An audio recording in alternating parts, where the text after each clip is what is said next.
हरियाणा के नूह में दंगे हुए, टीवी चैनल चिल्लाए, गोदी एंकर हरकत में आए, हिंसा की एक फुटेज सामने आई और सोशल मीडिया पर जंग शुरू हो गई। भड़काऊ जंग, नफरत की जंग। और इस नफरत की जंग में एक ट्विटर ट्रेंड चला, जाट समाज।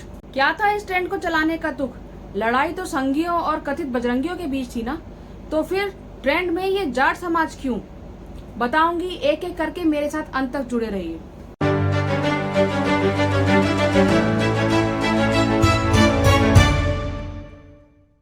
हेलो एंड वेलकम दोस्तों, मैं हूं वंदना और आप देख रहे हैं लीगल चॉइस। दोस्तों, नूह की हिंसा के बाद संघियों ने सोचा क्यों ना इस हिंसा में जाट समाज को खींच लिया जाए। फटाफट नफरती चिंटुओं ने शुरू कर दिए उकसाऊ ट्वीट करना। कहा कि कहाँ है खाप जो जरा जरा सी बात पर दिल्ली घेर लेते हैं, नूह में दिखाई नहीं दिए। यानी कि सोशल मीडिया पर जाटों को उकसाने के लिए कई तरीके के संदेश लिखे गए, लेकिन इस समुदाय ने मेवात की हिंसा से दूरी बना कर रखी थी।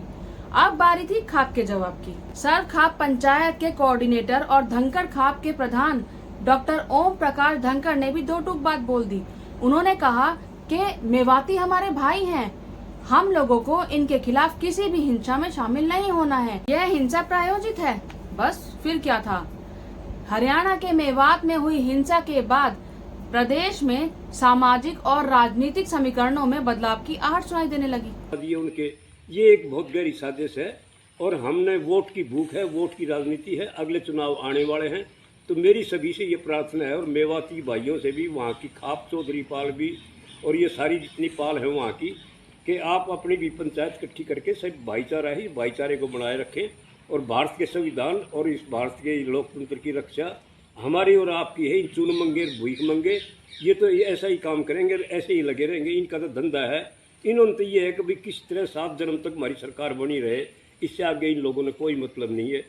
आप शांति बनाए रखें और किसी किस्म के बहकावे में किसी के चक्कर में ना आए, मेरी तो इतनी प्रार्थना है।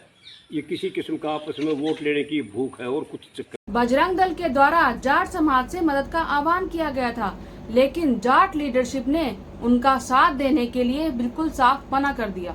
किसान नेता राकेश टिकैत से लेकर जाट महासभा के सचिव युद्धवीर सिंह ने खुलेआम बोल दिया कि अब हम भाजपा के किसी भी जाल में फंसने वाले नहीं हैं। उन्होंने साफ तौर पर ये कह दिया कि जो जाट समाज है वो सेक्युलर है, हम किसी की भी गलत बात को सपोर्ट नहीं करेंगे। मेवात में अगर सरकार ने वक्त रहते कदम उठाए होते तो हिंसा को टाला जा सकता था। वहीं पर आम जाट समुदाय ने ये कह दिया कि हमारे बच्चे एग्जाम और गेम्स की तैयारी कर रहे हैं, हमारे बच्चे किसी भी हिंसा का हिस्सा नहीं बनेंगे। आखिर ये सब क्यों हुआ? दरअसल जो संघी नफरती चिंटू आज फटी में जाट समाज को पुकार रहे हैं, वो शायद भूल गए होंगे, लेकिन जाट नहीं भूला। ये वही नफरती चिंटू है जो किसान आंदोलन के दौरान जाट समुदाय को पाकिस्तानी, देशद्रोही, खालिस्तानी समर्थक कहकर आंदोलन को कमजोर कर रहे थे। फिर इसके बाद जब जंतर मंतर पर महिला पहलवानों का आंदोलन शुरू हुआ, उस दौरान भी इस समुदाय को अलग थलग करने का प्रयास किया गया। न सिर्फ अलग किया, यहाँ तक कि पहलवान बेटियों के लिए इन ट्रोल नफरती चिंटुओं ने गलत शब्दों का इस्तेमाल किया, गलत भाषा का इस्तेमाल किया। ये है जनार्दन मिश्रा का ट्वीट। देखिए, जिसके साथ देश के प्रधानमंत्री खुद फोटो खिंचवाते हैं, वो क्या लिख रहा है। ये अलग बात है कि 2019 के लोकसभा चुनाव में जाटों ने भाजपा को समर्थन देकर प्रदेश की जितनी भी अपने बाहुल्य सीटें थी, वो सब मोदी की झोली में डाल दी थी।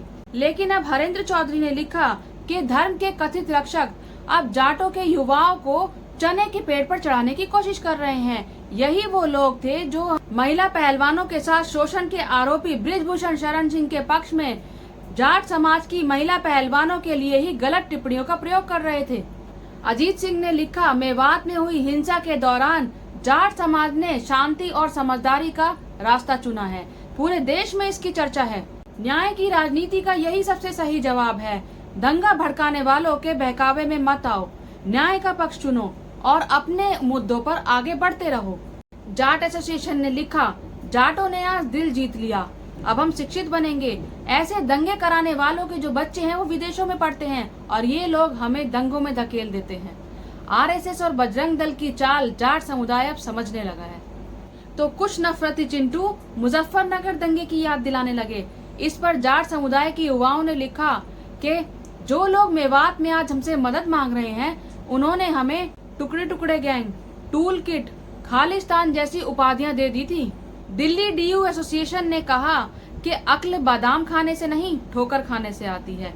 पिछले 10 सालों में जाट समाज जितनी ठोकर खा चुका है, उतनी किसी ने नहीं खाई होगी।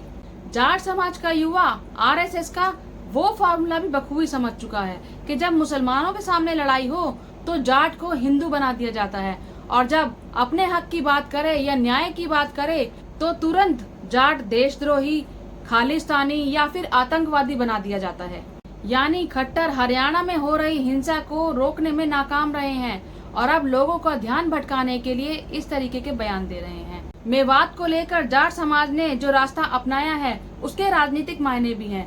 लोकसभा और विधानसभा चुनाव में भाजपा को इसका खामियाजा भुगतना पड़ सकता है। कुल मिला के जाट समाज तो आरएसएस और बजरंग दल की चाल को समझ चुके हैं। क्या आप लोग अब तक समझे हैं? आप इस बारे में क्या सोचते हैं? अपनी राय कमेंट बॉक्स में जरूर दीजिएगा। मेरी इस वीडियो को लाइक कीजिएगा, शेयर कीजिएगा, मेरे चैनल को सब्सक्राइब जरूर कीजिएगा। जय हिंद, जय भारत।